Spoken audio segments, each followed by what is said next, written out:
It is I, Todd Shannon, data scientist, social commentator, getter of buckets, and as my good friend Jason Witt of the J Witt podcast would like to say, like he typically says, and we're back. And just like that, we're back.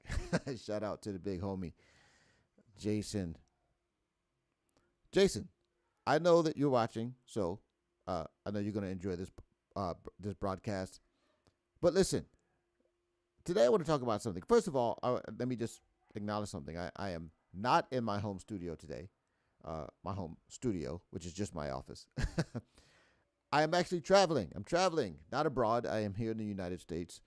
But I wanted to get some content out to you because for a little while, I had been kind of, on the back foot a little bit. I hadn't been putting out a lot of content. And so I like to do this as much as I can, give you guys some stuff that you can grow on. And to be honest, this is my passion. It's my labor of love, as it were.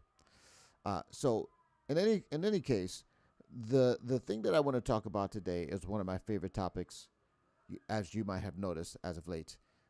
What I have coined the League of Defamation, more specifically, the Israeli League of Defamation. You saw the thumbnail. Hopefully you saw the thumbnail.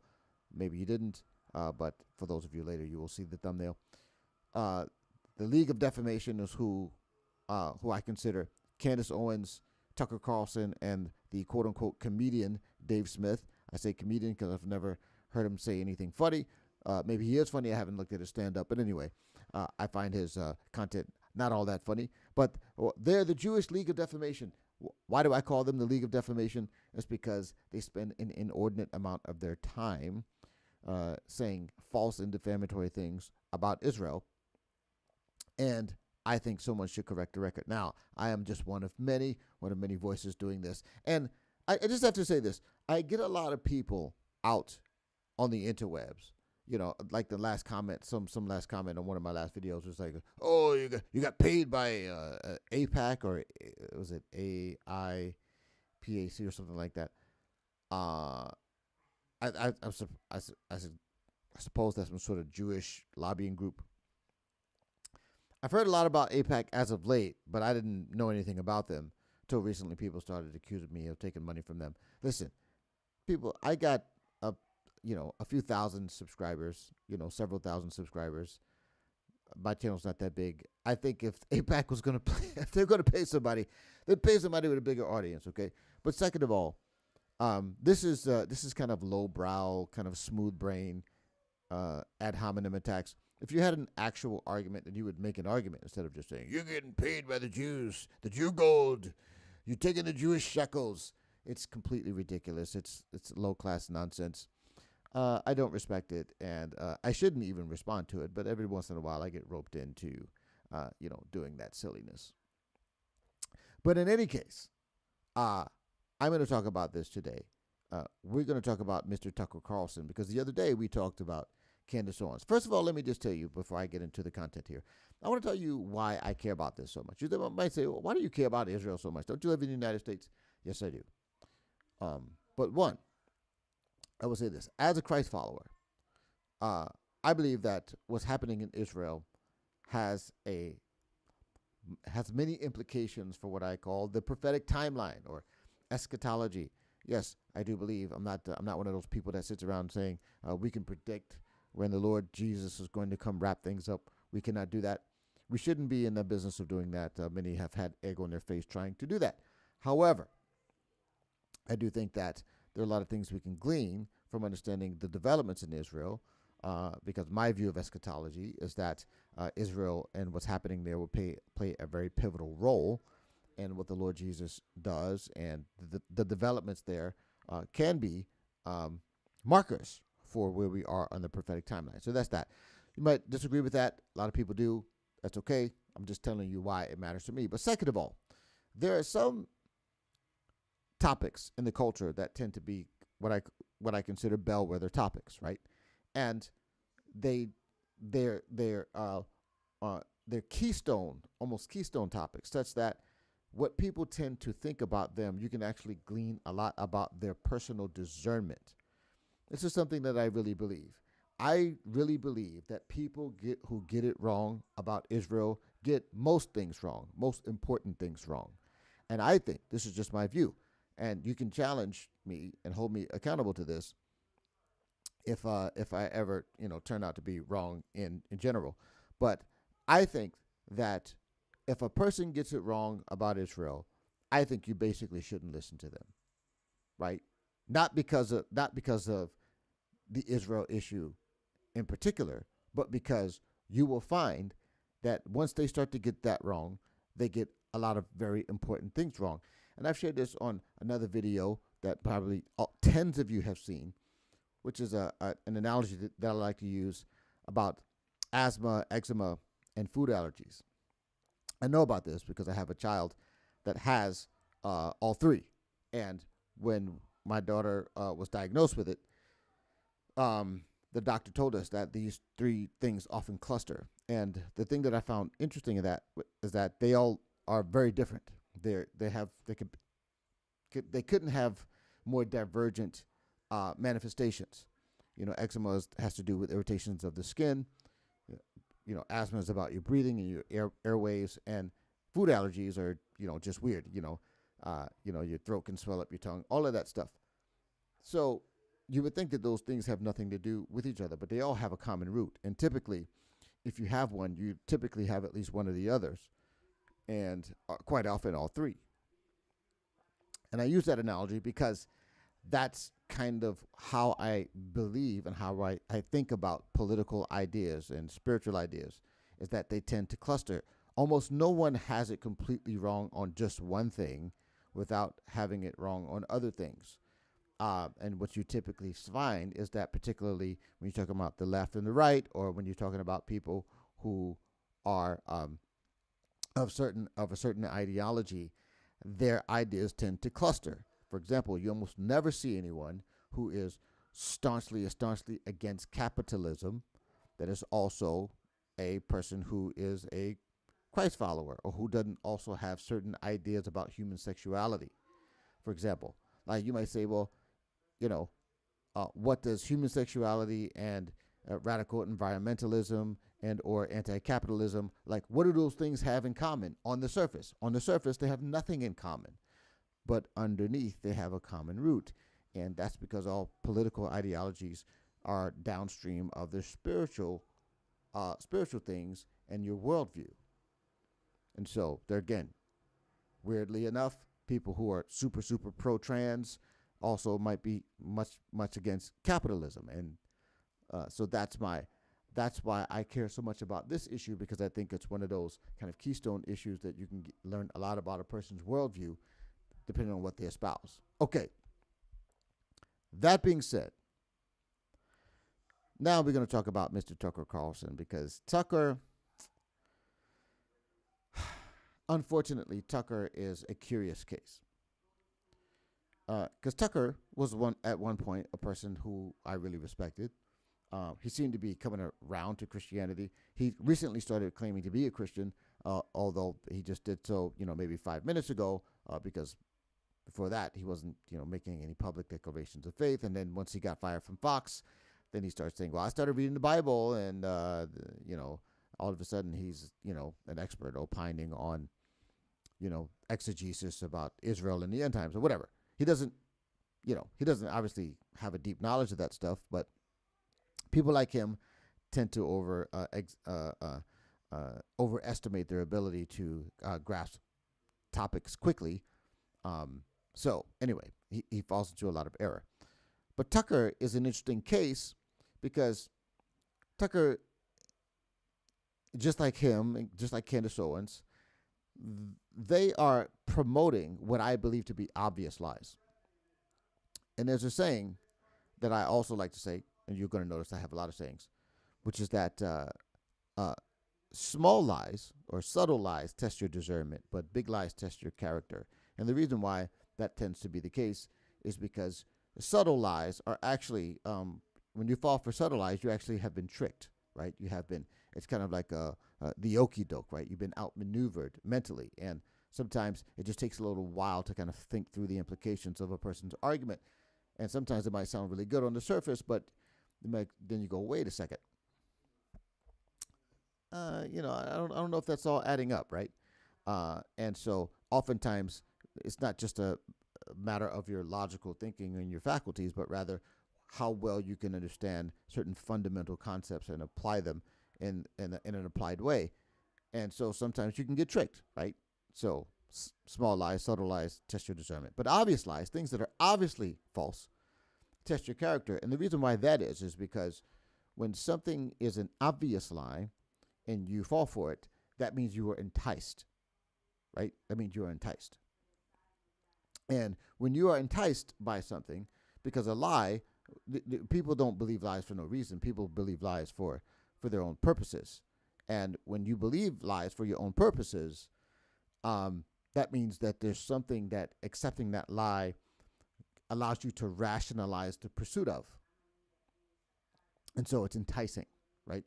And when you're enticed by something, it doesn't have to be super clever or super convincing, because all of the rationalization and all of the mental hoops you jump through to try to make it seem like it's okay to pursue that thing, your own brain does the work. It doesn't have to be subtle, right? You'll accept whatever cockamamie explanation allows you to pursue the thing that you're enticed by. Like every guy that cheats on his wife knows that it's wrong, right? And how does he rationalize it in his mind? It's because he's enticed. That's how, right? And there are a lot of things that are like that. So remember that little phrase, because we'll come back to it a lot. Small lies, subtle lies, test your discernment. Big lies, test your character. And Tucker, for whatever reason, has embraced this big lie. Now, what is it that he's enticed by? I am not particularly, I'm not sure about that. I'm not sure what he's enticed by. Why does he believe these lies and promote these lies about Israel? Why does he do that? Well, oh, hey, Kevin Briggins, my friend, how you doing? Sorry. By the way, if you make a comment in the chat, I may not get to it right away. I am, like I said, not in my normal studio, so I don't have all the screens and all the stuff where I can monitor the chat. So appreciate you, Mr. Briggins, stopping by, putting a little comment in the chat. Hey, if you're in the live here, go ahead and drop me a little line, and I'd appreciate that. So, Mr. Briggins, I appreciate that. But let's get back to Mr. Carlson, the second horseman in the League of Israeli Defamation. I want to start by telling you a story, because we're going to watch some content where Tucker Carlson has this gentleman on his show named John. His name is John Mersheimer. Sorry, I can't quite pronounce it. John Mersheimer. But in any case, he has this guy, and this guy will start telling one of these really absurd and ridiculous lies about the so-called genocide and ethnic cleansing in Gaza by the Jews, and how the United States is helping Israel ethnically cleanse and also genocide, which I'll show you in a bit. Two things that don't even make any sense to do together, because, who are you ethnically cleansing if you've already killed them? Okay, that's another thing. But he has this guy on there, and he's telling these lies. And there's something that you have to understand about the Israel and Gaza saga and the lies that people tell. And so I want to start by giving you like this story here, or this analogy. If somebody were to ask you, for example, what's the Lord of the Rings about? What's the Lord of the Rings about?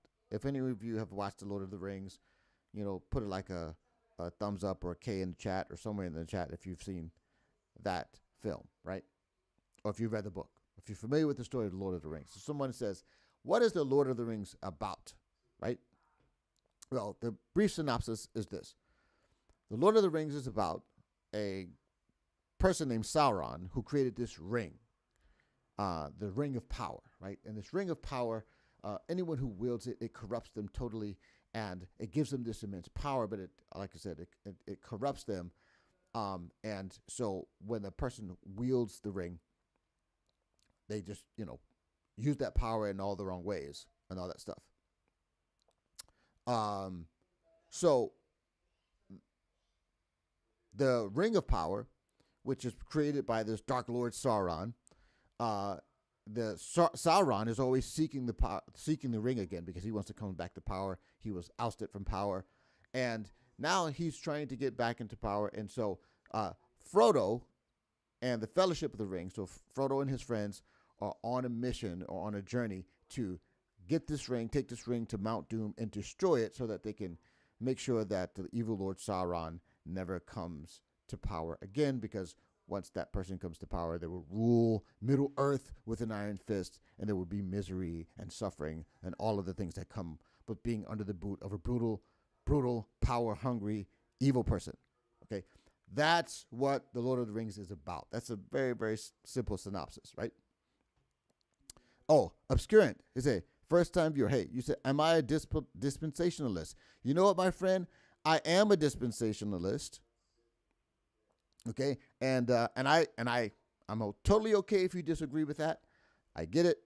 A lot of people do not agree with that, but that is, that's something that we can come back to. So, very good question. So, Lord of the Rings, right? So, if someone asks you what is it about, to me, that's a very simple way to describe it. Now, interestingly enough, though, there are lots of stories within the Lord of the Rings. And if someone asks you, for example, what's the Lord of the Rings about? And then someone goes into this super, super detailed story about that fight that Frodo had with that big spider, right? They say, oh, Lord of the Rings, man, it's about this spider. And Frodo came, he had to use this light, from this elven, relic, this water that was light, this light. He used it against this spider and he killed it. And that's what the Lord of the Rings is about. That's certainly a part of the story, right? But that's not what the Lord of the Rings is about. Okay? Or if someone said, hey, that, battle at Helm's Deep, right? It's this big battle and, the king of Gondor and all of these people, blah, blah, blah. And this is what happened. It's like, yeah, that's part of the story, but that's not what the Lord of the Rings is about. And so this is the problem we have when we start to talk about the Gaza and Israel saga or the conflict, because when people tell you what it's about, what they're telling you is small portions of the story. They're telling you chapters in the story. They're not telling you the full story. They're not telling you what the story is about. So I'm going to tell you what the Israel and so-called Palestinian, which really what we should say is the Arab Muslims, right, who live in historical Israel. What is that conflict about? And here's the answer. And I can go maybe in a different stream. I can go into great detail about why this is what the story is about. But today I'm just going to tell you what it's about. And if we have questions, we can revisit. What it's about is Israel, and the people who live in Israel, the Jews, who are the historical inhabitants of that land, return to that land to establish a homeland, to reestablish themselves there.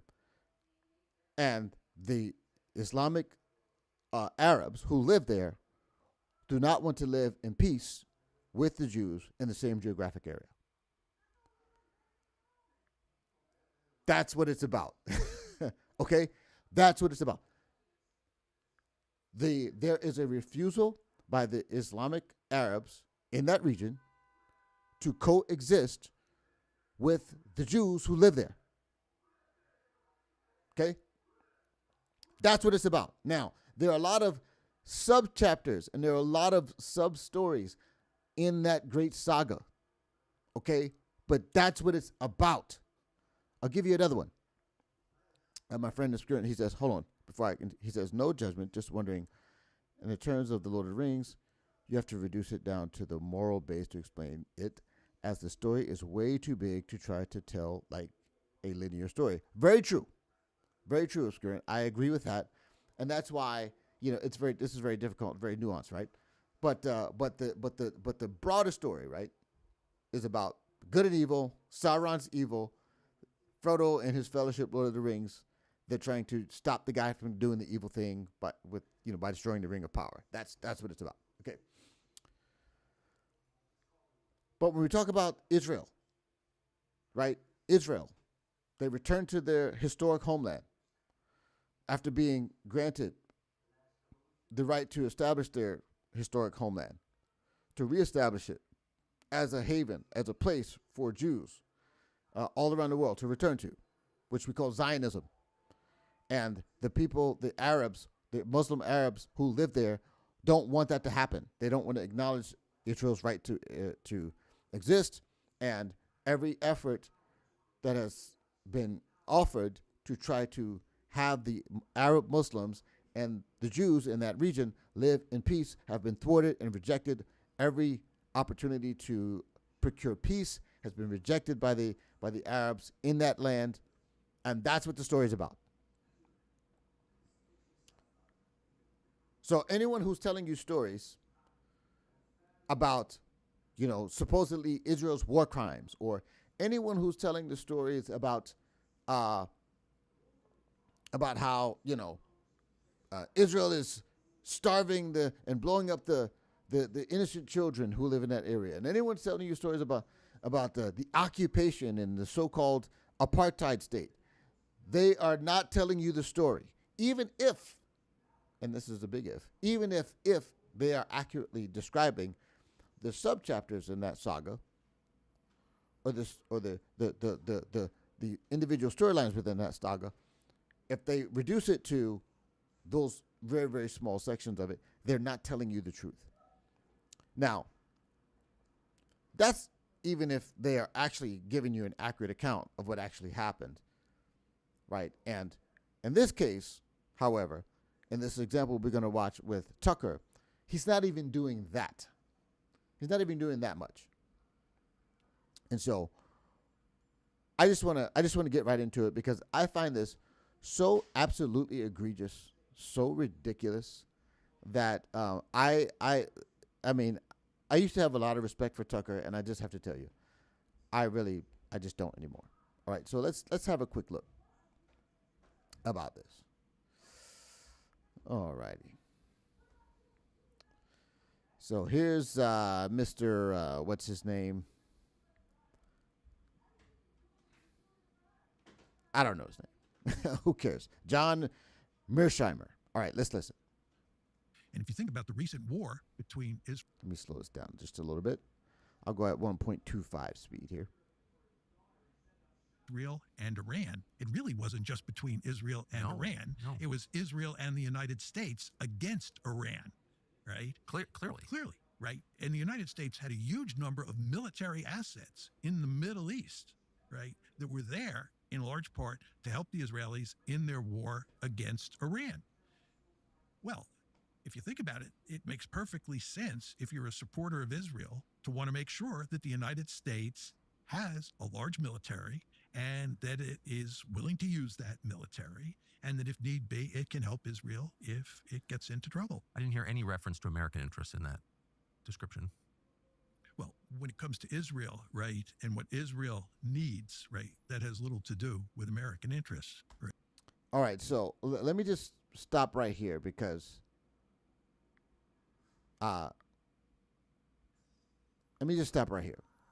here's the problem with this whole narrative. They're trying to say Israel and the United States, specifically with respect to Iran, have, divergent interests, right? And the problem with that is this. It's just not true. It's just not true. There are overlapping interests between Israel and the United States when it comes to Iran, and in particular in the Trump administration, because Donald Trump has said many, many times, and he said for many years, Iran must not be allowed to obtain a nuclear weapon. That's been his consistent view. He's been saying that for decades now. And the fact that Iran is the primary sponsor of let's go back here. The fact that Iran is the primary sponsor of terror around the world, right? A lot of the terror, a lot of Islamic extremism and terror that exists around the world, Iran is a great sponsor of. And Iran would love nothing more than to bring more terror to the United States borders. In general, Islamic jihadism is obsessed with two very, very important goals, which is the destruction of America and the destruction of Israel, and not necessarily in that order. So these two guys who are supposedly educated, pretending not to understand this, is nauseating. Okay, so let's continue. Right. The truth is, any two countries in the world are going to have similar interests plus different interests. Yes. Right. So there's no question that Israel and the United States sometimes have similar interests and sometimes have different interests. Let me give you an example of this. The United States has a vested interest in making sure Iran does not have nuclear weapons. Yes. We're against proliferation. It's in the American national interest. It's obviously in Israel's. I find it interesting. Now, he comes and admits, contrary to the idiocy just uttered by Tucker Carlson, trying to imply that America's allegiance with Israel against Iran was, quote, that had nothing to do with American interests, is obviously not true. And so it's very interesting that he just openly admitted that. National interest for Iran not to have nuclear weapons, right? So two states can have similar interests. In the case of Israel and the United States, they also happen to have different interests. And what we have in the United States is a situation where we have this thing called the Israel lobby, which I, of course, have written about with Steve Wald, which goes to great lengths to push the United States to support Israel unconditionally. In other words, no matter what Israel does, we are supposed to support Israel. And the lobby is so effective, it is so powerful, it is so effective that we basically end up supporting Israel unconditionally. What that means, Tucker, is in those cases where Israel's interests are not the same as America's interests, we support Israel. Aha. We support Israel's interests, not America's interests. Okay. Because, Over and against America's interests. of course, because the interests clash in those specific instances. Right. Which is, as you noted at the outset, just the nature of like sovereign countries doing business with each other. You're going to agree on some things and disagree on others. Absolutely. Okay. But can you think of any moment in the last, say, 40 years where there was that clash between non-converging interests, where the United States chose its own interests over Israel's interests?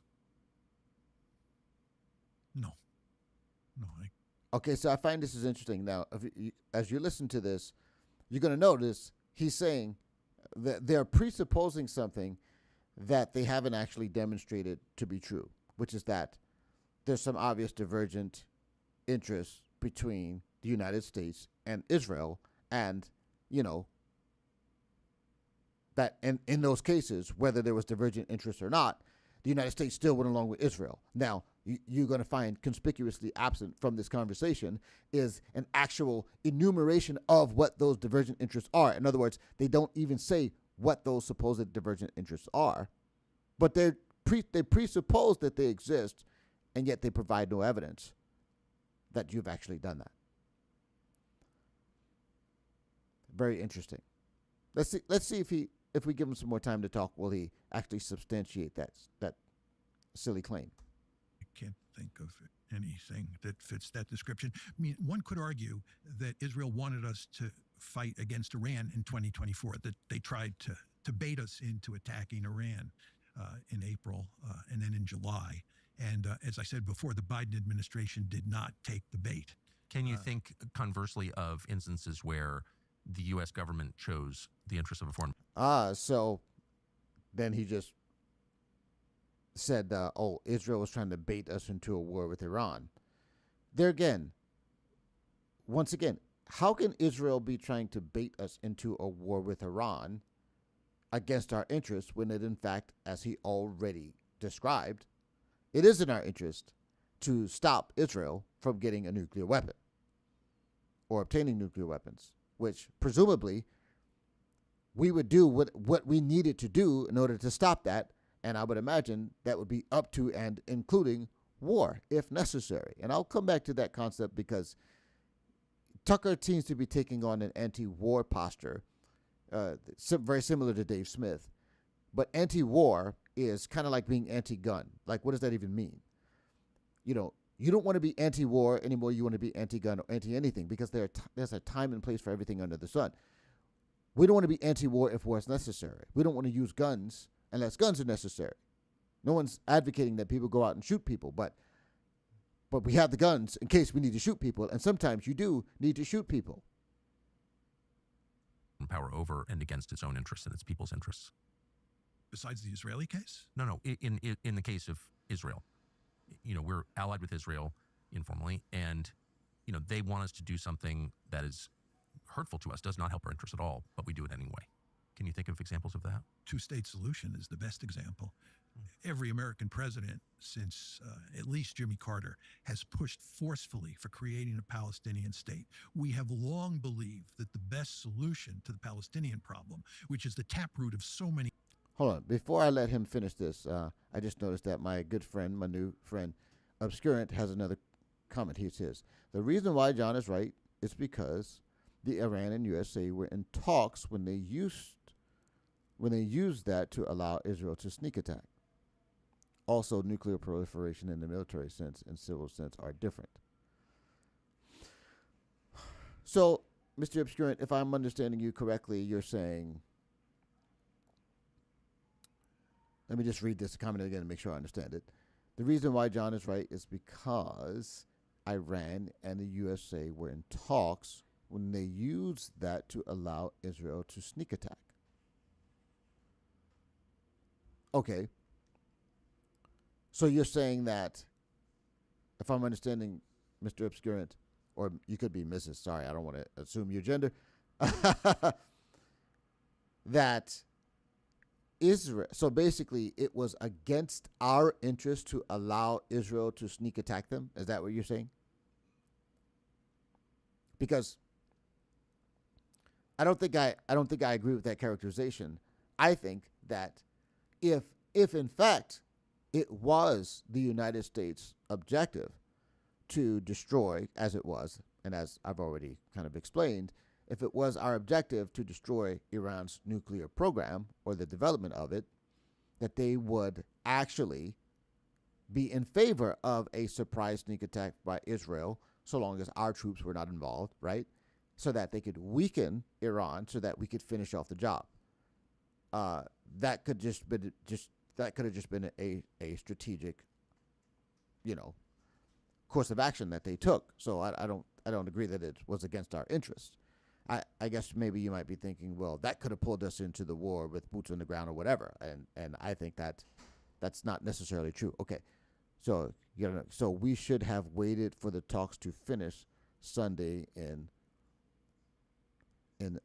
Oman. Okay. Well, what I would say as a counterfactual to that, Obscurant, is that, in these cases, the great Tom Sowell has a saying that I like to repeat every so often, which is that in politics there are no solutions, only trade-offs, right? So the idea that there was no, opportunity cost for quote unquote allowing the talks to finish. Right, and I think that, and I'm a little fuzzy on the details, but I'm pretty sure that Donald Trump had already given Iran stern warnings about their nuclear program and things of that nature, and they pretty much already knew that Iran was posturing and they had no intentions of stopping their nuclear program. Now, you might say you disagree with that, but I think I think it's reasonable to believe that they were already enriching uranium beyond anything that would have been reasonable for example, the development of nuclear power, right? This would have been with respect to nuclear weapons. So you could say, well, they should have waited, but that presupposes that waiting had no consequence. And I don't think that either one of us really know whether that's true. I think they did what was in their best interest, and I think that they knew all along this was going to be necessary, and it was, I think that I don't think that, for example, the Trump administration, gave Israel the order to attack. But I think that, they weren't telling them that they shouldn't. And I think that once Israel decided to attack, then they decided that, okay, well, we'll use that as an opportunity to come on the back end and finish off the job. I think that that's a perfectly reasonable explanation of events. Okay, so let's let John, and so I'm just going to say I disagree with that. The other problems that we face in the Middle East is to create two states. So every president has pushed hard. So just to be clear, now he's saying that the two-state solution is in the United States' best interest, and he's going to make a shocking claim here, which I find stunning. Except for maybe Donald Trump, for a two-state solution in the Middle East. The Israelis have rebuffed us at every turn. And the end result is we now have a greater Israel, and there's no possibility of a two-state solution. How does it hurt the United States? So this, okay. let me just get you back to full frame here.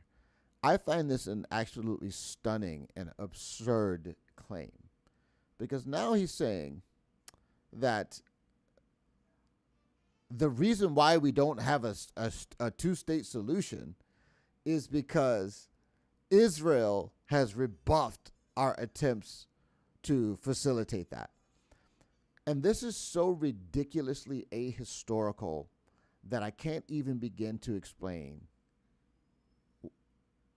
how he could be saying that, except the fact that he's lying. Because this guy's supposed to be some professor. I think his expertise are in, I think he went to West Point, and he's more of a military kind of foreign policy strategist or something like that. But the idea that someone in his predicament doesn't know that what he's saying is a lie is completely beyond me. So I'm gonna bring up something here that I think is important to note about this whole situation, and I want to see if I can get to kind of the gist of it. I'm going to start here. Let me see if I can start.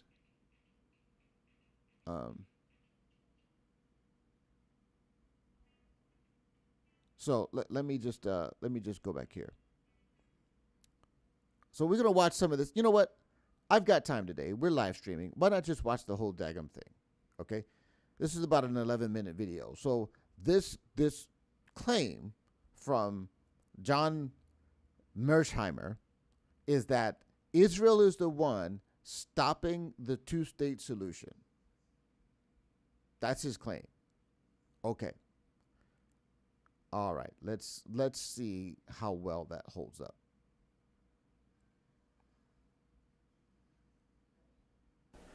On May 16, 2011, the New York Times published an op-ed titled "The Long Overdue Palestinian State" by Mahmoud Abbas, president of the Palestinian National Authority. In that piece, Abbas called for the United Nations to formally recognize a Palestinian state based on the pre-1967 borders, regardless of negotiations with the State of Israel. The article appeared just a few days before Barack Obama's much-anticipated speech on the Arab Spring, in which the president also tried to jumpstart peace negotiations between Israel and the Palestinian Authority. To reach an agreement on a two-state solution, Obama declared, Israel must agree to return to the pre-1967 borders, modified only by mutually agreed land swaps. Now, so, just so we're setting the stage, they're basically, now this is back during the Obama administration. This is kind of a pretty old video. And so this is like Obama saying they need to return to the pre-1967 borders, right? I don't, first of all, I don't understand how, if you understand what 1967, that was the 6-day war where every Islamic bordering nation, every Arab nation surrounding Israel decided to attack Israel, and they still lost. That's, Iran, Jordan, if I'm not mistaken, Iraq, all that stuff. They all attacked. Egypt, they all attacked, and they lost. So if you lost and... as the saying goes, to the winner goes the spoils. I don't understand why yesterday's price is still today's price. That doesn't make any sense to me, but let's continue. Now, neither Mr. Abbas nor Mr. Obama can explain how anyone could have recognized a United Nations designated Palestinian state that Palestinian leaders and the Arab states themselves have rejected. Of the troubles in Ireland, the poet William Butler Yeats once wrote, "Great hatred, little room, maimed us at the start." In Palestine at the start, there was plenty of room, more than enough room, for a prosperous Jewish state and a prosperous Arab state. After World War I ended, with the dismantling of the Ottoman Empire, the League of Nations established the Mandate for Palestine, including all of the land that is now Israel, the West Bank, and the Gaza Strip, plus the entire territory east of the Jordan River, now called the Kingdom of Jordan. The area under the Mandate was as large as Syria and about half as large as Iraq, yet the total population at the time was less than 1 million, of whom 10% were Jews. It was in that vast, underdeveloped and underpopulated territory that the British had promised in the language of the 1917 Balfour Declaration to support the establishment in Palestine of a national home for the Jewish people. Now, I want to emphasize the vast and underdeveloped part of the land, because much of what we see, particularly in Israel proper, is basically the result of Israel's ingenuity. They're literally inventions of new technologies for irrigation, for agriculture, and so forth and so on, that didn't exist, that would have basically, without which Israel would never have become an agricultural kind of haven and literally a fruitful land. But that's neither here nor there. The declaration also promised that nothing shall be done which may prejudice the civil and religious rights of existing non-Jewish communities in Palestine. Open Jewish immigration to the Holy Land was encouraged, as was freedom of speech, religion, and assembly for the Arabs of Palestine, rights they had sorely lacked under Turkish rule. Now, this is the 1917 Balfour Declaration. This is the first time they offered and made a recommendation for a two-state solution and a partition. Mired for more than 2 centuries in backwardness and grinding poverty, Palestinians were never recognized by the Ottoman Empire as possessing any distinctive national identity. The Palestinians quickly took advantage of their new... Now, this is an aside, but I want you to also make a note of this.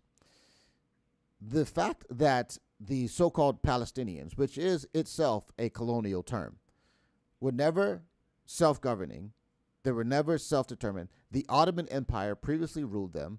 Ottomans fought with Germany and they lost the war, and then the Allies, the precursor, came together with a precursor to the United Nations, which was called the League of Nations.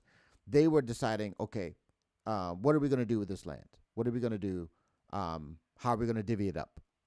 But prior to that, it wasn't like they were an independent nation and then the League of Nations came in to say, all right, this is now what you're going to do. They were under Turkish rule and under the thumb of the Turks, i.e. the Ottoman Empire, and so these people were not self-determining. That was never a thing in Palestine, but let's continue. I only mention that because this is often a narrative about Zionism, that the Zionists came in and started to, push these people around and tell them what to do when they were previously, self-sufficient and free. That's just not true.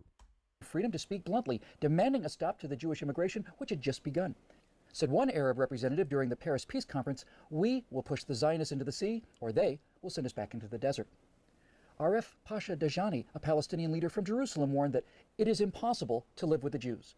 In all the countries where they are at present, they are not wanted because they always arrive to suck the blood of everybody. If the League of Nations will not listen to the appeal of the Arabs, this country will become a river of blood. So this is way back in 1917. Sounds to me like some of the stuff they're still saying today. And what you get when you talk to most, people who are anti-Zionism is this sort of thing where they insist that the real reason why the conflict persists is because of Jewish oppression and apartheid and whatever. Well, none of that was true back then. And so now what's the reason? Well, as promised, blood did flow when the Palestinian demand to end Jewish immigration was not granted.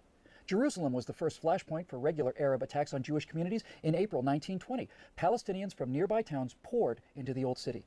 The Muslim mayor of Jerusalem and other notables worked up the crowd to launch a jihad against the Jews. "If we don't use force against the Zionists and against the Jews, we will never be rid of them," urged newspaper editor Arif al-Arif. The crowd shouted back, "We will drink the blood of the Jews," shouting Islamic slogans like "Muhammad's religion was born with the sword." Thousands surged through the Jewish quarter and into West Jerusalem. The mobs vented their rage against any Jew they could find, burning and looting homes and stores, and even attacking British and Arab policemen. After several days of rioting, the final toll was 6 Jews dead, hundreds beaten, and widespread destruction of property. What became known as the Nebi Musa riot was the opening shot in a 90-year war to reverse the Balfour Declaration. And things soon got worse as the Allies, to assuage the fears of Arab monarchs, separated the land east of the Jordan River out of the total area accessible to Jewish immigrants and created the Emirate of Transjordan. Reconciling the aspirations of Arabs and Jews became far. So you recognize here that Jordan was initially a part of the recommendation because it was vast. Then, in trying to assuage some of the animosity that had come as a result of the Balfour Declaration, they said, "All right, well, we'll just cut off Jordan. We'll take that off the table, and we'll just everything east of the Jordan River. We'll just cut that off." Interesting. Far more tenuous after the Balfour Declaration had to be carried out in the truncated area of Palestine from the Jordan River to the Mediterranean Sea. There was now much less room and a great deal more hatred. The decades that followed were marred by perpetual violence against the Jews both in Palestine and in Europe. The two were often linked. Under the leadership of the Grand Mufti and President of the Supreme Muslim Council, Haj Amin al-Husseini, the Arabs of Palestine waged an endless jihad against their Jewish neighbors. When the British sent a royal commission to investigate a solution, the Jews, represented by Chaim Weizmann, pressed for a partition of the territory into two states, even if the territory assigned to the Jews was the size of a tablecloth. The Peel Commission's final report, published in July 1937, proposed such a division. The Jews were offered an independent state in a small enclave along the seacoast from Tel Aviv to the north of the country, constituting about 20% of the remaining Mandate territory, while the Palestinian Arabs would get 80%. So I just want you to understand this. Arabs were offered 80% of the partition, and the Jews would get 20%. That was the initial proposal. Now, this John Mersheimer person, which obscurant, you seem to think he's correct. This person just said that the thing that keeps thwarting the two-state solution, which is in America's interest, is Israel and their basically unwillingness to allow this to happen. This is so ridiculous and ahistorical, but let's continue because he's going to bring you all the way up through 2005. For their own state. Desperate for any means to be able to bring in large numbers of the endangered European Jews, the Zionists reluctantly accepted the Commission's partition plan. Led by the Mufti, the Zionists accepted the partition plan. Let's see what the Arabs did. The Arabs rejected partition out of hand and pressed on with the armed revolt against the Mandate. The British succeeded in putting down the violence for a time. Al-Husseini was sent into exile, ultimately in Hitler's Nazi Germany, where he lived as a special guest of the Fuhrer. But severe limitations were placed on Jewish immigration to the Holy Land in the years leading up to the Holocaust that undoubtedly directly led to the death of many thousands of European Jews. Now, following the atrocities of the Second World War, Britain relinquished authority over the Mandate to the newly formed United Nations. The UN created yet another commission to try to figure out what to do with the contested territory. The United Nations Special Committee on Palestine recommended, by a vote of 7-3, yet another two-state solution, another partition plan to the General Assembly. This plan would have seen the territory divided almost equally between. So this time, 50-50. First time, 80-20. The Arabs said no. This time, 50-50. Let's see what they say this time. Jews and Arabs. Once again, the Zionists made public their acceptance of the proposal, and once again, Arab officials announced that any partition would be met with rivers of blood. Shortly after the UN vote, the 20-member Arab League sent their newly organized Arab Liberation Army against the Jews of Palestine. Elements of 5 regular Arab armies from Egypt, Jordan, Syria, Iraq, and Lebanon invaded Israel on May 15, 1948. Arab League Secretary General Abdul Rahman Azam vowed, "This will be a war of extermination and a momentous massacre, which will be spoken of like the Mongol massacres and the Crusades." But despite their overwhelming numbers and heated rhetoric, after a year of fighting, it was the Jewish state that had won a decisive victory. Based on the 1949 armistice lines, Israel's territory expanded by almost 40%. Okay, so once again, the proposal was 50-50. They said no, and to the victor goes the spoils. There again, yesterday's price is not today's price. You can't respond to a deal for peace with a basically an FU, pardon even the implication, and the middle finger, and start to try to attack your otherwise member of peace with whom you would have been at peace, you attack them, and then when you lose, decide to get the same deal that you initially rejected. No, it doesn't work that way. So yes, Israel under those conditions, because they're, again, to the winner go the spoils, why should they relinquish the land, which was already a deal that was pretty, I think, probably unrealistic for them in the first place, but they were willing to accept it. The Palestinian Arabs were the big losers. For the second time in 10 years, their leaders rejected a partition plan that would have given them independence and more land designated for their state than for the Jewish state. Instead, they ended up with nothing, and 650,000 Palestinians became refugees. Jordan's King Abdullah sent his Arab Legion to occupy the Palestinian West Bank and annex the territory to his kingdom. Egypt took the Gaza Strip and for the next 18 years denied Palestinians any civil rights. It never occurred to the rulers of Jordan or Egypt to create a state for the homeless Palestinians, nor did new Palestinian leaders like Yasser Arafat protest this occupation of their land by foreign rulers. Now, 3 times in the past decade, Israeli prime ministers have offered Palestinian leaders an independent state far more generous than anything Jordan and Egypt ever allowed when they controlled the West Bank and Gaza.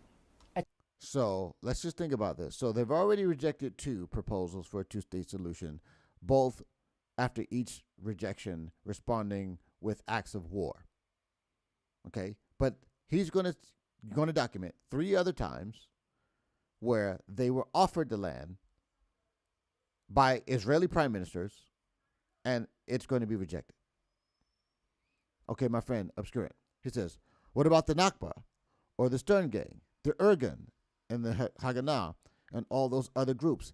Obscurant, this is what I'm talking about. This is why I started my conversation.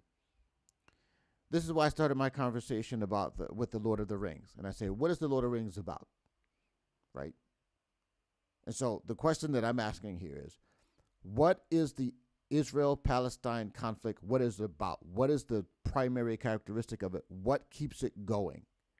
If you're talking about the Nakba, if you're talking about these other things, what you're talking about are slices of the story. You are not telling the actual story. You're not saying what the story is about.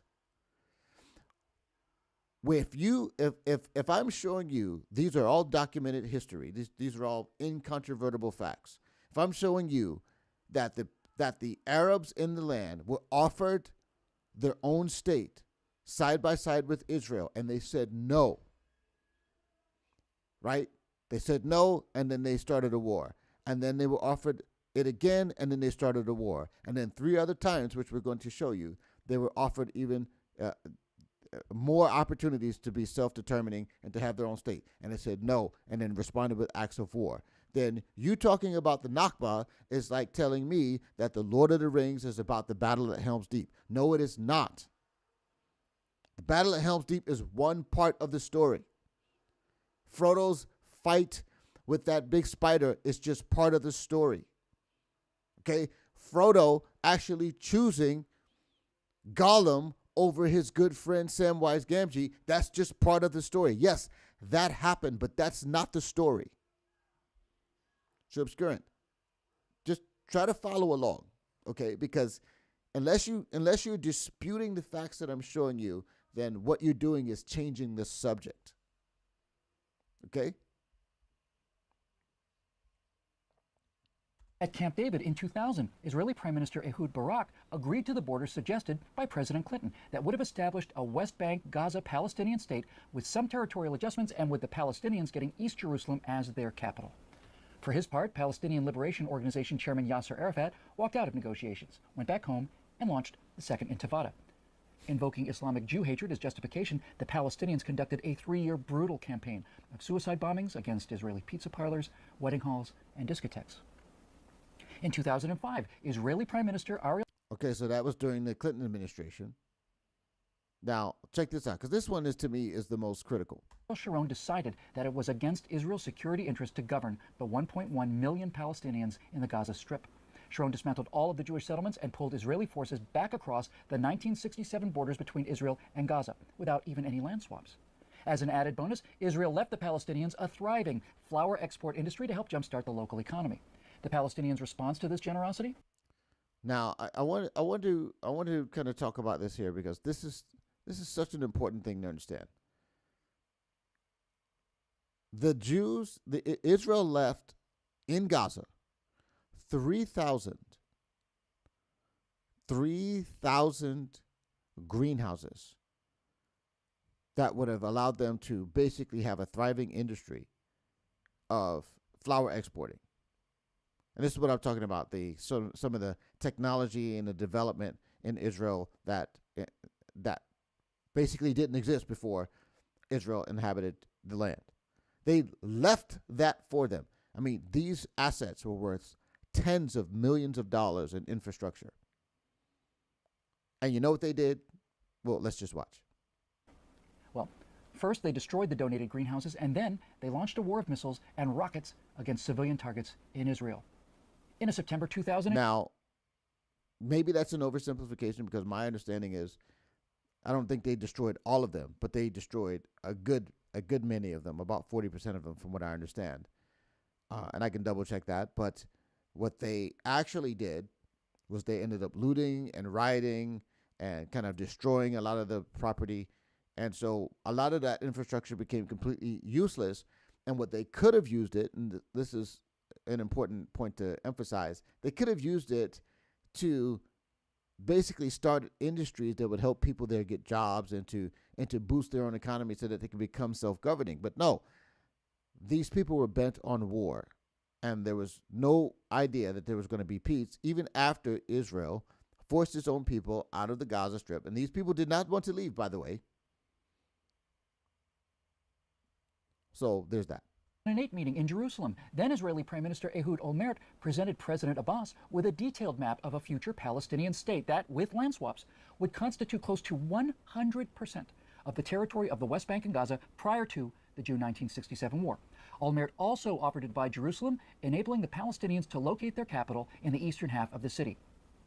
Promising to come back the next day for further discussions, Abbas took Olmert's map to his Ramallah office, just a few miles outside Jerusalem, for his aides to study. But Abbas never returned with a map. This was the last time the Israeli and Palestinian leaders met. Many times over the last 63 years, both the international community and the State of Israel have offered the Arabs of Palestine their own state. Each time, these offers have been met by more violence against Jewish citizens. Neither President Abbas nor President Obama are ignorant of this fact. They simply both choose to ignore it. So, there you have it.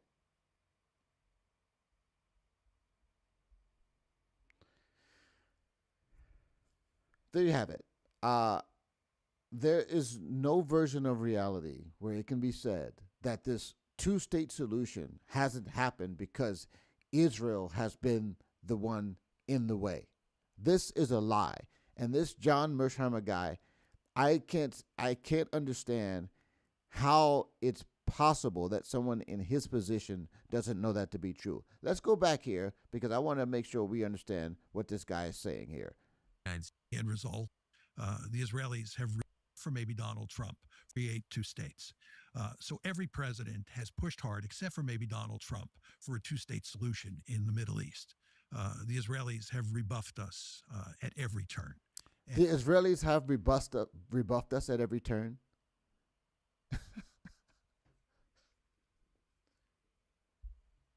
This is unbelievable. Absolutely unbelievable. And the end result is we now have a greater Israel, and there's no possibility of a two-state solution. How does it hurt the United States not having a Palestinian state? Why is it in our interest? Why is every president push for that? Because the United States has a vested interest in having peace in the Middle East. It's not in our interest to have wars in that region. First of all, it forces us to commit military forces. It forces us to fight wars. And that's not in our interest. And we have long felt, from a strategic point of view, that what you want to do is make sure you have peace in that region. You want to remember, right before October 7th, Jake Sullivan, who was then the National Security Advisor, was crowing about the fact that we had not seen the Middle East so peaceful in a long period of time. And he understood full well that this is in our interest. Well, if you compare the world, on October 6th, 2023, with the world that exists in the Middle East today, we are much worse off today. This is not in our interest. And this is in large part because of Israel.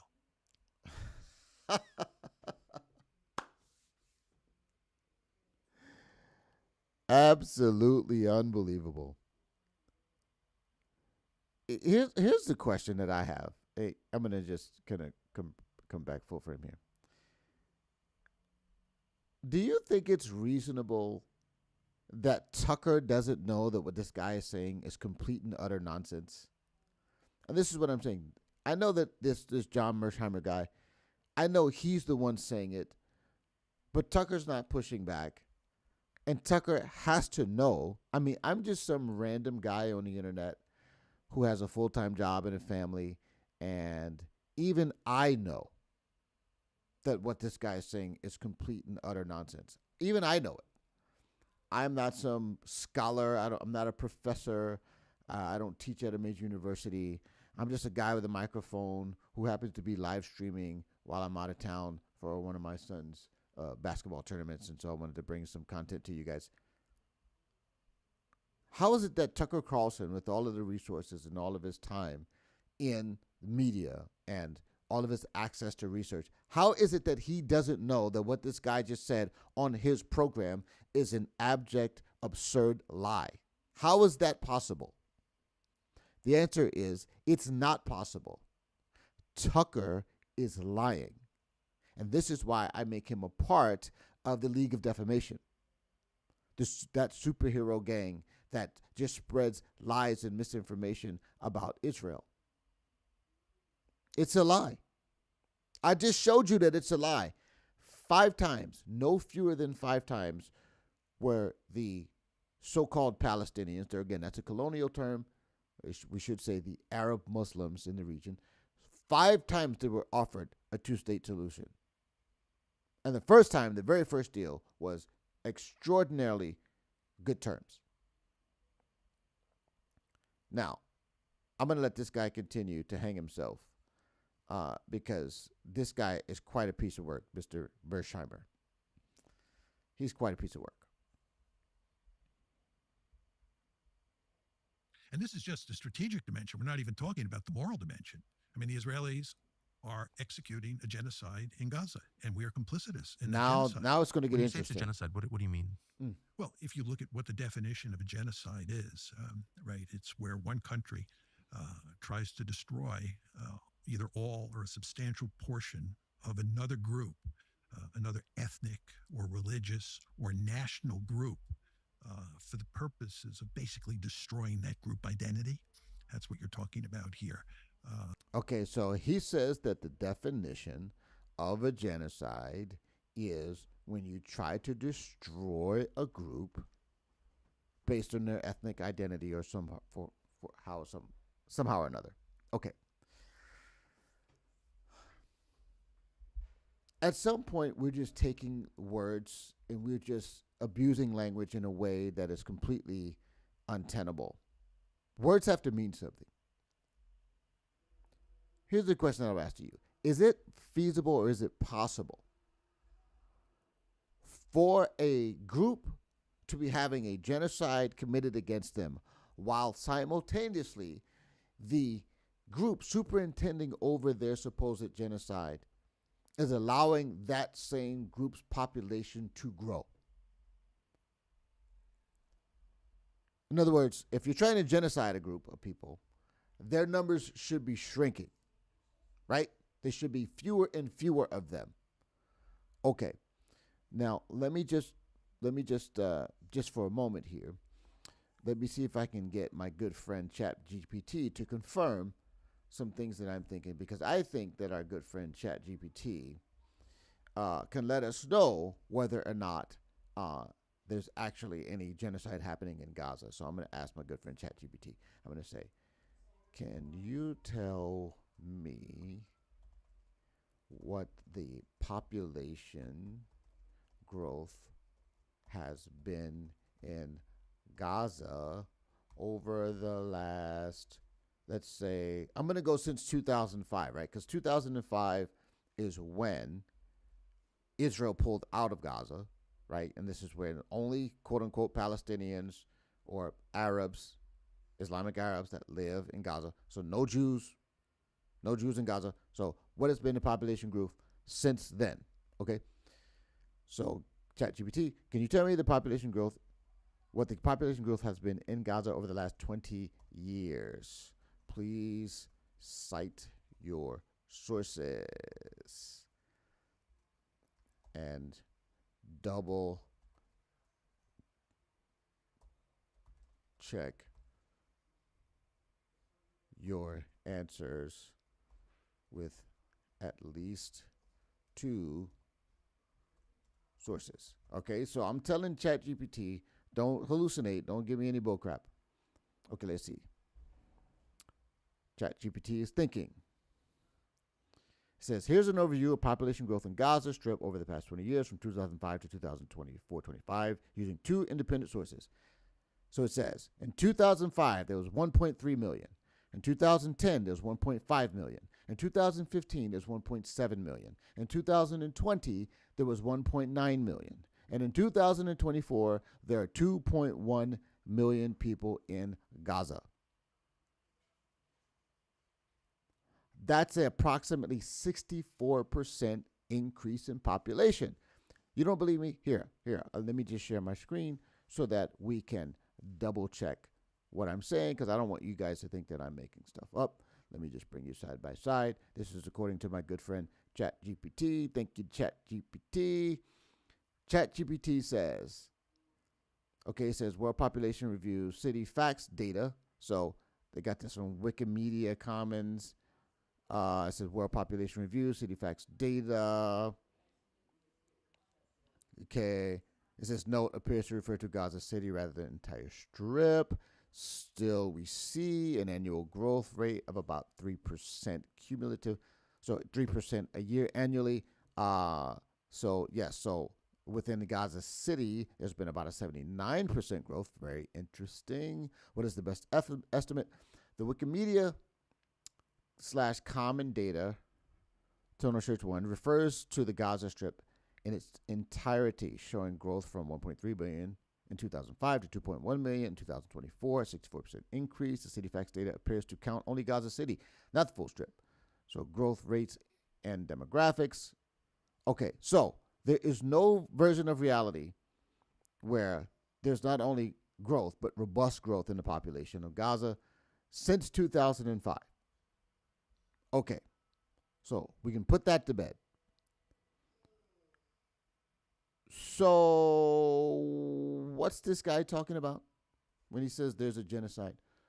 What does that even mean? What does it mean? He's just lying. He's just lying, but it's going to get better. Okay, let me return to my good friend Obscurant. Obscurant says, on November 6, 1944, Eliyahu Hakim and Eliyahu Bet Zuri, members of Lehi, assassinated Lord Moyne in Cairo. Moyne was the British Minister of the State for the Middle East. Why don't you ask if Israel is committing genocide? I'm not sure what that last question is.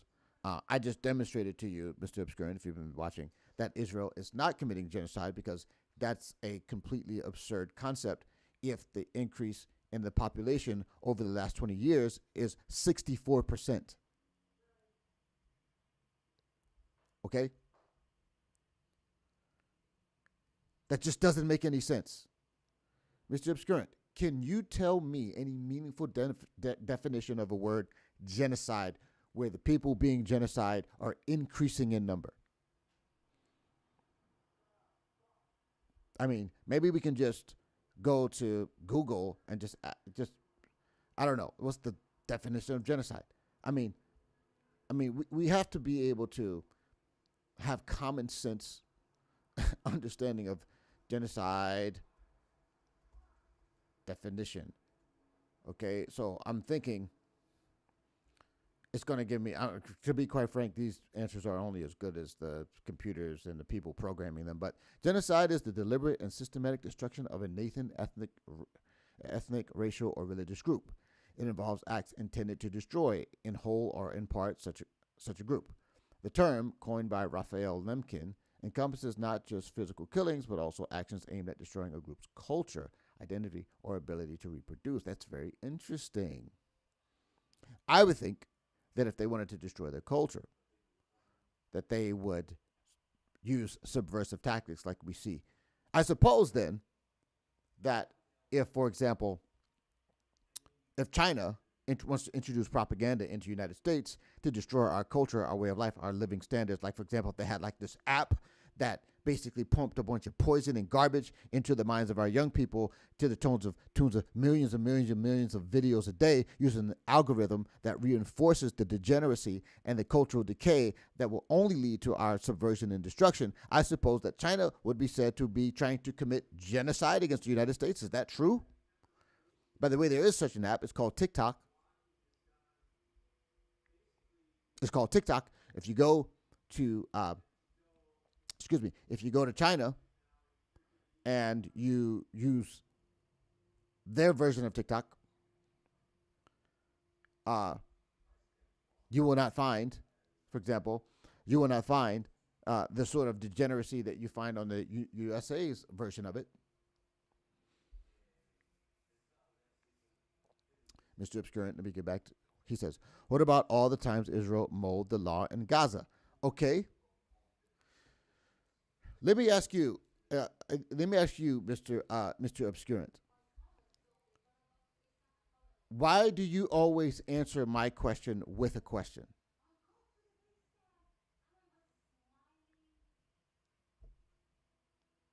Why do you always answer my question with a question?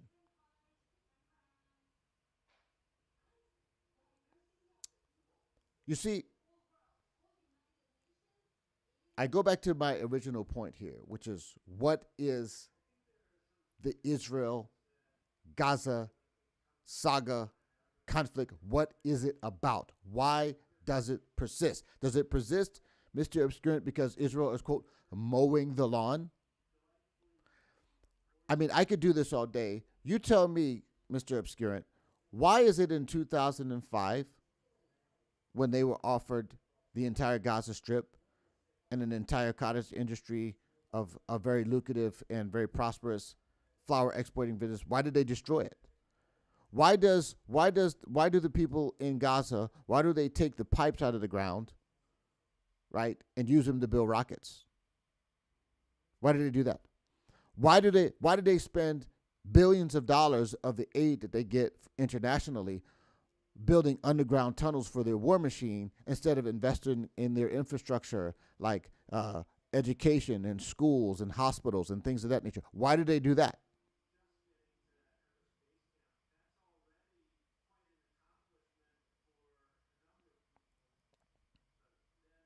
So, Mr. Obscurant, why? Why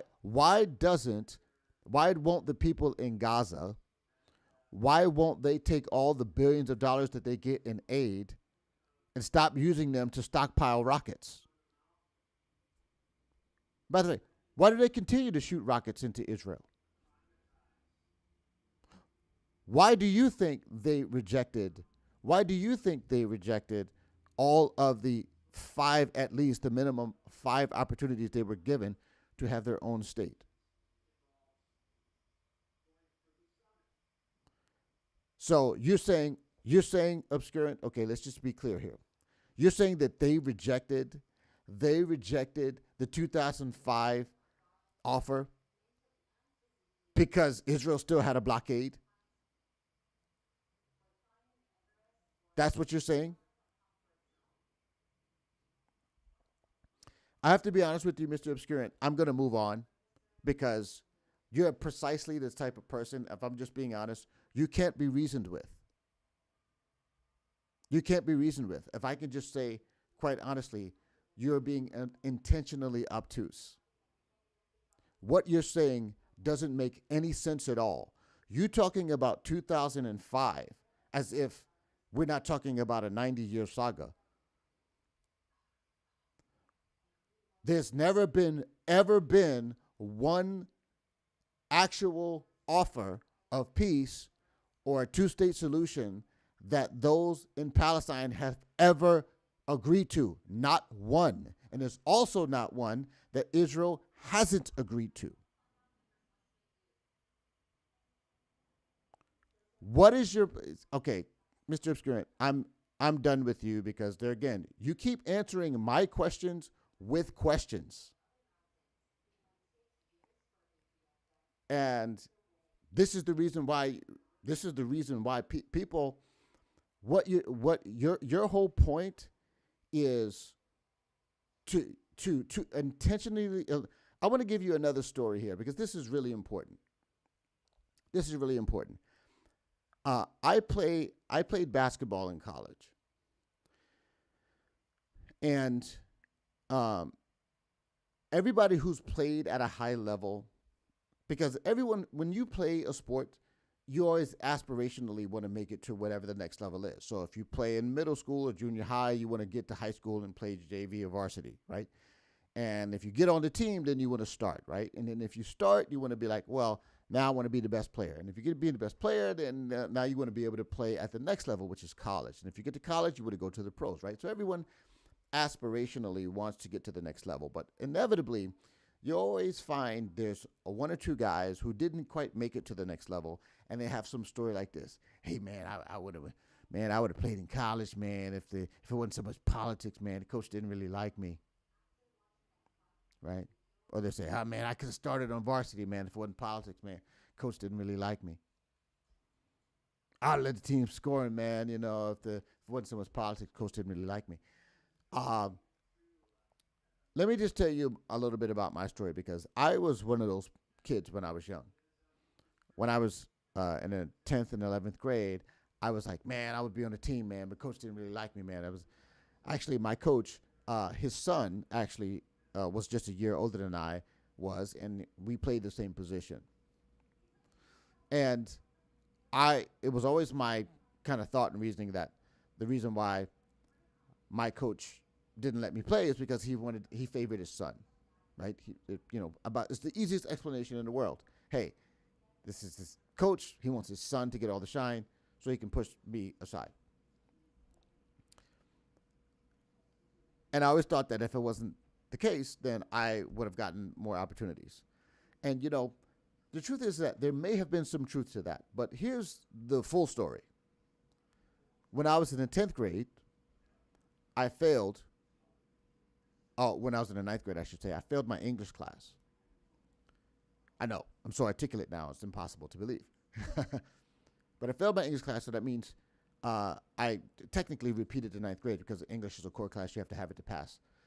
So when the next year came around, I was academically ineligible. And the coach was like, well, you can't play, so I'm not going to put you on a team because you flunked. Right? So my 10th grade, I didn't play at all. Junior year comes around, right? I'm thinking, all right, I'm getting back in the groove, right? Now I'm gonna crush it. And it happened again. But this time I failed a social study class. So technically they let me move on from the 9th grade. So I repeated the 9th grade twice. And then my quote unquote junior year, I was still technically in the 10th grade, but I still couldn't play, because you still can't play if you fail a class, at least in the first semester.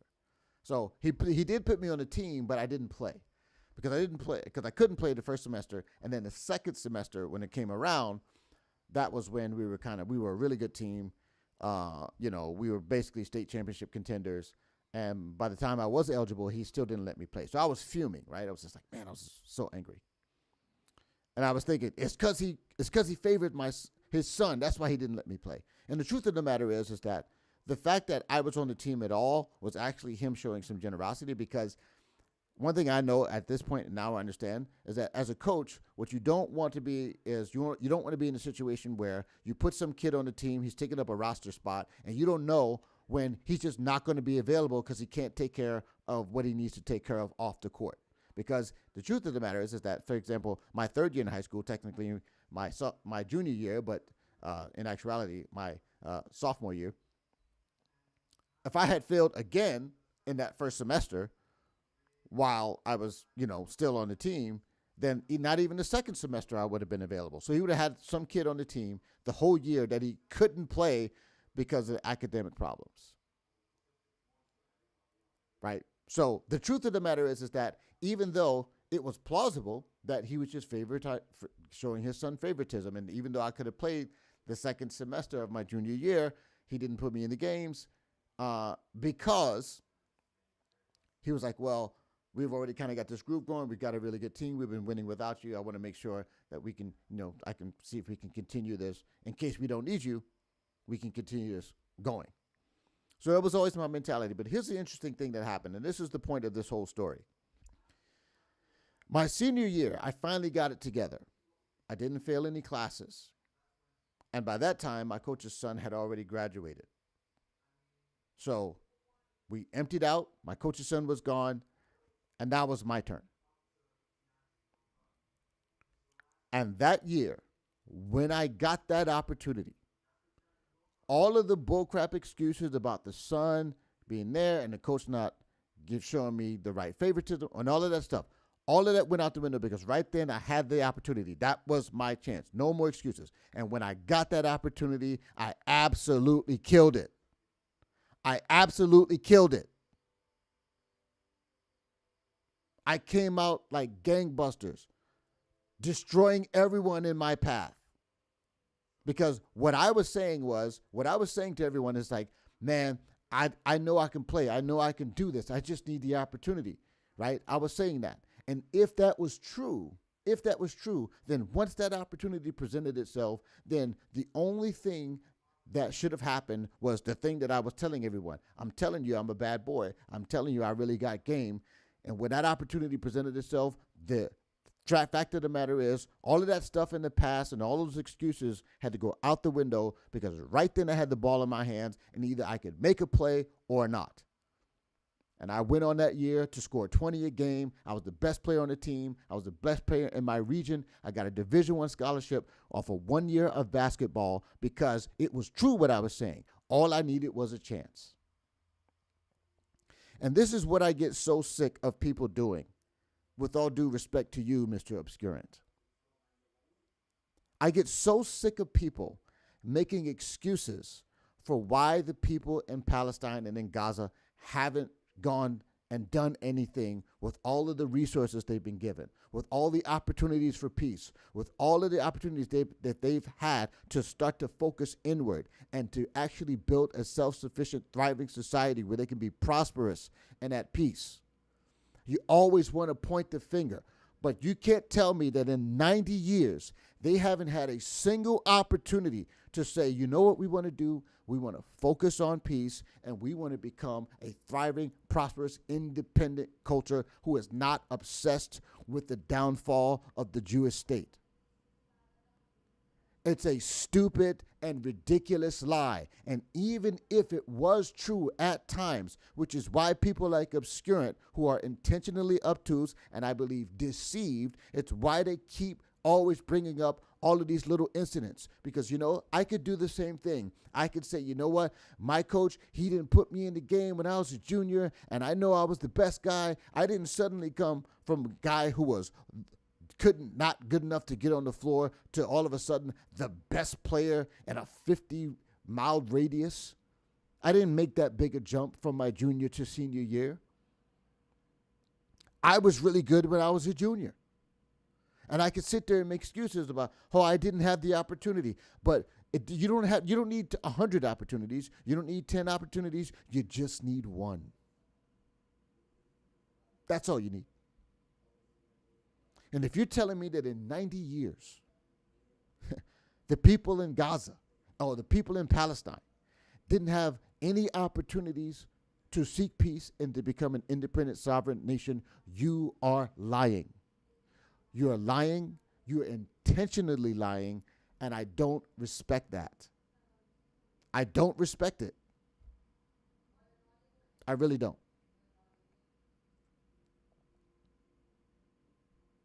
So you can come up with all the excuses. You can say, oh, Israel's oppressing them. Israel's got the blockade. Israel's doing this. Israel's doing that. Israel's doing that.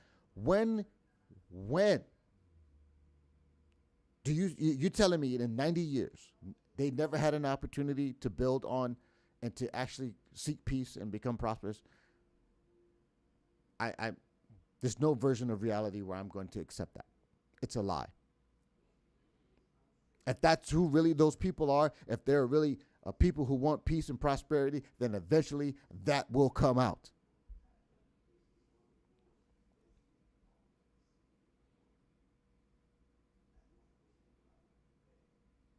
Is anybody feeling your boy?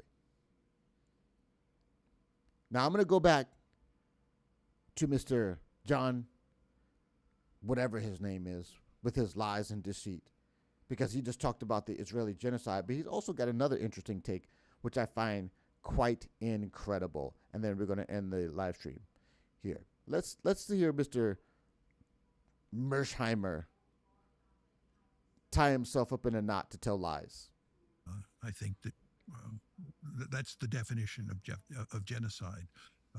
No, it's laid not. out in the 1948 convention. No. I think that what the Israelis are doing fits that description. It doesn't. Lots of people and organizations agree with me on that point. Nobody cares what people agree with. You can't say lots of people. Lots of people. Lots of people can't argue with 64% population growth in the last 20 years. Very important to understand here that just killing large numbers of Palestinians is not necessarily genocide. I mean, the United States, when it firebombed Japan in World War II, killed many more Japanese than the Israelis have killed Palestinians in Gaza. There's no question about that. But no one would ever accuse the United States of executing a genocide against Japan. Oh, why is that, Mr. Mersheimer? Let's see how you wiggle yourself out of this one, because now you just painted yourself into a corner. I really want to see what you're going to say here. The United States was killing large numbers of Japanese civilians. And by the way, we killed large numbers of German civilians as well. Millions. Yeah, for purposes of ending the war. We wanted to end the war. And if you look at how we treated the Japanese and how we treated the Germans once the war ended, it was very clear that we were not bent on genocide. This is not to excuse what we did against Japan and Germany. And okay, so this is very interesting. He said, well, if you look at how we treated them afterwards, how did we treat them afterwards? Oh, we set up army bases there and occupied them. Why do you think so many people from the United States, were born in Germany on a military base? We have military bases in Germany. We have military bases in Japan. Why? Because we were at war with them. We bombed the crap out of them, and then we put military bases there for the next, I don't know. It's been since World War II? How long has this been? 70 years, and we still are occupying them. You know why that makes sense?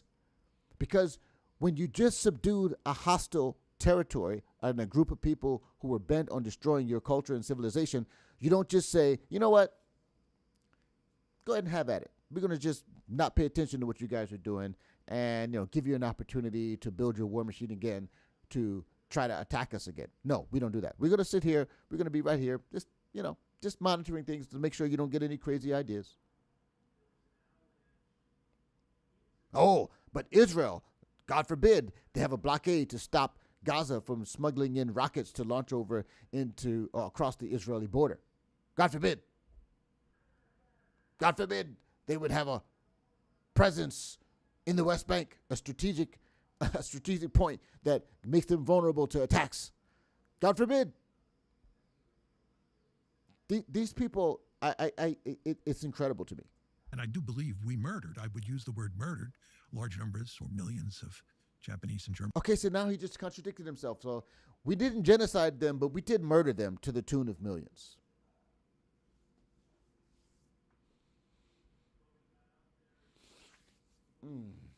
Make it make sense. Make it make sense. Unbelievable. Germans together. But in the case of what's going on in Gaza, right, what's happening here is that the Israelis are systematically trying to destroy the Palestinians as a national group, right? They're targeting them as Palestinians, and they're trying to destroy Palestinian national identity in addition to murdering huge numbers of Palestinians.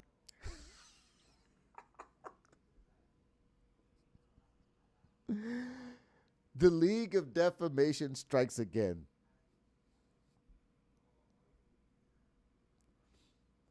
Both in terms of numbers and in terms of percentage, we killed way more people in Japan and Germany than Israel is killing in Gaza. But we didn't do genocide, but Israel is doing genocide. We did murder those people, which is the unjust killing of them. But it wasn't genocide. Okay. Not to mention the fact that just the other day I asked my good friend ChatGPT once again, what is the civilian to combatant casualty ratio in Gaza, and how does that relate to other wars in the past, in particular, especially urban warfare, which is how you have to compare it, because Gaza is very densely populated. It's a city, and so you can't say, well, the casualties actually should be higher than they are, given the fact that it's densely populated. And according to ChatGPT, the war and the Israel casualties that have been sustained, the Gazan casualties, I should say, that have been sustained that are non-combatants, is the lowest ratio in history. If you want to know about that, go watch my video on Dave Smith Tells Lies. I already did a video on Dave Smith and how he was telling lies about. He was talking about how the brutality of the Gazan war and how it can't be. You can't overstate how much suffering, and then he goes to overstate how much suffering. So this guy's lying. Tucker's a party to it because he's a liar and a fraud, and I just don't respect it. All right, I think I had another comment here. Mr. Obscurant. With all due respect, your sport journey doesn't compare to the people of Palestine being forced to accept an outside group taking and controlling their land, saying accept Jewish rule of leave. Okay? That's an interesting assertion, Mr. Obscurant, but you haven't actually explained why. So let me just reiterate once again why it applies. The whole point of that, and I hope that you can follow the analogy, is that when you get an opportunity to show who you are, even if it's just a small window, even if it's just one little opportunity, when you get the opportunity to show you who you are, if you actually are that person, then what you are will come out. It'll be manifest. That's the point. That's the point. And yes, my sports journey is 100% analogous, because all the people in Gaza need is a little tiny window. That's all they need. They don't need the Autobahn. They just need a little green light. Right? And every time they've been given a green light, they've rejected it. And they've decided, instead of doing that, we rather attack Israel. That's what we want to do. So, Obscurant, I mean, I hate to ratchet up the rhetoric, but you're being, my friend, listen to me. You're being dishonest. You're being dishonest. You are. You're not making arguments. You're making assertions.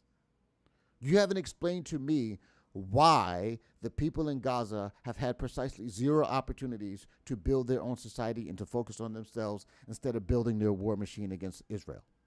You haven't explained to me why. But let's turn our attention back to Mr. Mersheimer and his absurd misinformation. And I mean, it's not just a rage reflex. This is a strategy. Of course, 2.5 years later, almost 3 years later. What is the strategy? What's the goal of this? My view on this is that the Israelis have long been interested in expelling the Palestinian population from Greater Israel. If you look at Greater Israel, this includes the Israel that was created in 1948 and the occupied territories. This is the West Bank. Post-67. Post-67, West Bank and Gaza. So West Bank, Gaza, and what we call Green Line Israel. That's Greater Israel. Inside Greater Israel, there are about 7.3 million Jews and about 7.3 million Palestinians. And from the get-go, going back to the early days of Zionism and the views of people like David Ben-Gurion, they believed that you needed a Jewish state that was about 80% Jewish and 20% Palestinian. In an ideal world, you would get rid of all the Palestinians. But the least bad alternative is 80-20. But you actually have a situation in Greater Israel where you have 50-50. So October 7th happens, and what the Israelis see is an excellent opportunity for ethnic cleansing. And they make this clear. In other words, it's an excellent opportunity to go to war in Gaza and drive the Palestinians out of Gaza. and solve that demographic problem that they face. That's such a dark thing, and therefore that's a very So very interesting. So let me just be clear here. They are genociding the people in Gaza, but they need an excuse to try to ethnically cleanse them. First of all, how do you ethnically cleanse?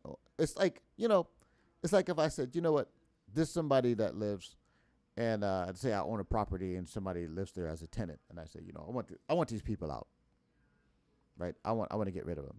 So I go and kill them. And then I say, after I kill them, you know what I'm going to do? I'm going to send them an eviction notice. It's like, I think the killing them would take care of that. You kill a person, you can just take them out, and then they're not in there anymore. So you don't need to evict a person that you've killed. In the same way, you don't need to ethnically cleanse people that you're genociding. Right? I mean, that kind of makes sense to me. You don't need to do that. That doesn't make any sense. very strong allegation. On what basis are you making it?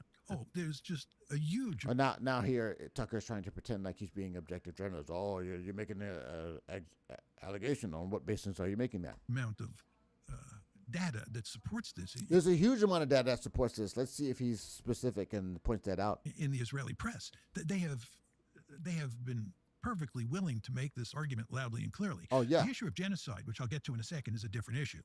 I'm separating ethnic cleansing from genocide. So what? Ethnic cleansing. Yes, you definitely need to ethnically cleanse the people you're genociding. Right? They're dying, and you still need to kick them out. Okay. What happens after October 7th is that the Israelis see an opportunity to drive the Palestinians out of Gaza. And you want to remember that you had massive ethnic cleansing in 1948 when the state is created. Virtually all of those people in Gaza are descendants of the ethnic cleansing. There was massive ethnic cleansing in 1948. What happened in 1948 exactly? Oh, yeah, they attacked Israel and they lost a war. Interesting he doesn't mention that. Interesting he also doesn't mention that even Jordan and Egypt, the bordering states, wouldn't take any of those refugees that were ethnically cleansed. Very, very interesting, this guy's weird and perverse sense of history. But let's let him continue. He's cooking. Let's let the man cook. Out of another place and sent to Gaza. Yeah. And by the way, there was another massive ethnic cleansing after the 1967 war in the West Bank. Was there? So this is the third attempt at a massive ethnic cleansing in Gaza. Wait, what happened in 1967? Oh, yeah. Jordan and Egypt and Iran and all of the neighboring Arab countries attacked Israel, and they lost again. Interesting. Gaza. So this is hardly surprising at all. And in fact, if you go back and read the literature on the creation of Israel, this is all thoroughly documented. Ethnic cleansing was a subject that the Zionists talked about from the get-go, and they talked about extensively, because there was no way they could create a greater Israel without doing massive ethnic cleansing. You want to remember that when the Zionists... This is talked about extensively. It's documented extensively. There's all kinds of data, and he has cited precisely how much of that, how many examples of the... Like if we wanted to know exactly where he said this thing is happening, where would we go to find this information, this breadth of documentation and all these massive cadres of data? Where would we go to find it? Does he say? Let's see. Has come to Israel starting in the late 1800s, early 1900s. There are remarkably few Jews in Palestine. And those Jews are not Zionists. The Zionists are the Jews who come from Europe. Right. And they understand that they're moving into a territory that's filled with Palestinian villages and Palestinian people. And the question you have to ask yourself is, how can you create a Jewish state on a piece of territory that's filled with Palestinians without doing ethnic cleansing? Was it filled with Palestinians? I mean, there were Palestinians there, but I mean, as far as what I understand, it was fairly sparsely populated given the land size. But anyway. Massive ethnic cleansing. And the answer is you can't. So they're talking about and thinking about ethnic cleansing from the get. So they're talking about and thinking about ethnic cleansing from the get-go, and then the Balfour Declaration provided like 80% of the land to the whatever. Get-go. So the idea that they wouldn't think of what the situation looks like after October 7th is an opportunity to do ethnic cleansing, it belies. So it wasn't really a land without people for a people without land. Absolutely not. Absolutely not. And David Ben-Gurion, Vladimir Jabotinsky, all these key Zionist leaders understood that full well. And they understood that they were going to have to do horrible things to the Palestinians. Oh, yeah, lots of mind reading. Lots of mind reading. Very interesting. Very interesting. My friends, I could do this all day. I could do this all day, but I think it's about time for us to put this to bed. I think I've demonstrated. I think I've already shown you that Mr. Tucker Carlson is a worthy inclusion in the Israeli League of Defamation. A worthy inclusion. The guy sits there like, I'm just asking questions. Don't tell me I have to like Israel, because I don't. Because I'm an American citizen, I can do what I want. I can think of however I want.